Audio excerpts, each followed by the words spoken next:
ناس كتير جدا حابة فكرة انها تقدم محتوى، وبالفعل عندها ماتيريال محترمة جدا تقدر تشاركها، لكن يا دوب واقفين على عتبة الباب مش عارفين ياخدوا القرار. وفي الغالب الحاجة اللي بتمنعهم ما بتخرجش بره الثلاثة دول: الامكانيات، الخوف من الفشل، الخوف من الظهور. فلو انت حابب انك تقدم محتوى بس خايف ومحتاج بس اللي يزقك، فالفيديو ده ليك. لو هنتكلم عن الامكانيات، فحاليا في 2025 وبدايات 2026 مع هذا الكائن البسيط ما بقاش فيه مستحيل. انت ممكن بالجهاز الصغير ده تصور وتمنتج وترفع الفيديوهات بتاعتك وما تقلش احترافية تماما عن الفيديوهات اللي بتشوفها. وانا هبقى اعمل سلسلة فيديوهات نعرف فيها ازاي نستخدم الموبايل ونعمل بيه محتوى احترافي. لكن اللي انا عايز اتكلم فيه النهاردة هو مشكلة الخوف من الفشل والخوف من الظهور. البني ادم بطبيعته بيخاف من فكرة الفشل، ده شعور طبيعي جدا جوانا، لكن لما يوصل ان هو يسيطر علينا ويوقفنا مكاننا فلا، لازم نفرمل. من غير فكرة الفشل اصلا ما كانش هيبقى في حاجة اسمها نجاح. الفشل هو اللي بيعلمنا، ومش عيب خالص انك تفشل مرة واتنين، في المرة التالتة هتنجح وهتبقى افضل واقوى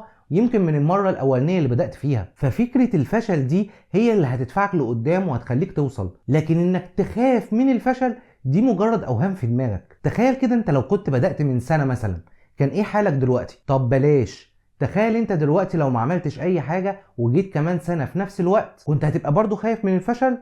خالص. اقول لك بقى هتبقى حاسس بايه؟ هتبقى حاسس بالندم الكبير انك ما بدأتش من سنة فاتت، وهتفضل الدايرة دي شغالة وهتفضل مكانك ما بتعملش اي حاجة. كل القنوات الكبيرة اللي بتشوفها دلوقتي على اليوتيوب كانت بدايتها فاشلة جدا. في قنوات وصلت ل 100 فيديو وكان المشتركين اقل من 500. كان ممكن هو ساعتها يقول انا فشلت خلاص ويسيب الموضوع، انما لا، اصر على اللي هو عايزه واستمر لغايه ما فعلا نجح. ما بالك انت بقى لغايه دلوقتي لسه ما خدتش القرار اصلا. بالنسبه بقى للخوف من الظهور، انا في رايي ان الخوف من الظهور ده مرتبط جدا بخوفك من الفشل. يعني عايزك تتخيل معايا كده، لو كنت انت مثلا بتعمل محتوى بدون ظهور وربنا كرمك ونجحت، هتبقى حاسس بايه؟ اجيلك انا بقى من المستقبل واقول لك هتبقى شغوف جدا انك تظهر بنفسك، هتبقى حابب انك تدوج النجاح ده بظهورك وتبدأ تفتخر باللي انت عملته. بل بالعكس، انت ممكن تشير الفيديوهات بتاعتك لمعارفك واصحابك عشان تقول لهم انا تعبت ووصلت. فانت خوفك من الظهور ده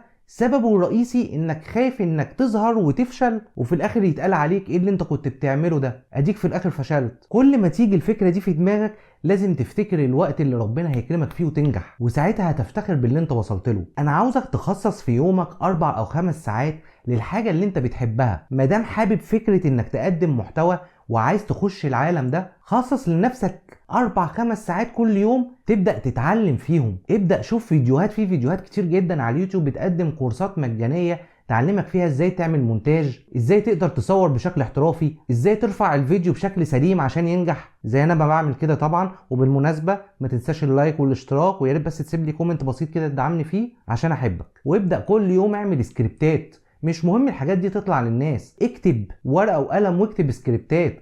هات كل الافكار والمشاعر اللي جواك واكتبها على الورقة، اتعلم وطبق وابدأ افتح الكاميرا وصور، وواحدة واحدة ابدأ ارفع الفيديوهات بتاعتك. الناس ما بتدورش على الفيديو الاحترافي، الناس بس بتدور على البني ادم الصادق اللي بيطلع المعلومة بأمانة وبيطلع مشاعر صادقة. فانت لو لسه خايف من فكرة انك تفشل او انك تظهر قدام الناس، سيبك من كل الاوهام دي، حط قدامك بس اللحظة اللي هتنجح فيها وتوصل لحلمك، وابدأ يلا توكل على الله ورتب اولوياتك. مفيش حاجة بتيجي بالصدفة، كله بيجي بالسعي والاستمرارية والاجتهاد. هو ده قانون ربنا على الارض. تتعب هتلاقي، لكن ما تفضلش زي ما انت مستني القرار وتيجي برضو السنة الجاية تتفرج على الفيديو ده تاني عشان حابب تاخد القرار. توكل على الله يلا وابدأ، وما تنساش اللايك والاشتراك، وسيب لي كومنت بسيط كده تدعمني فيه.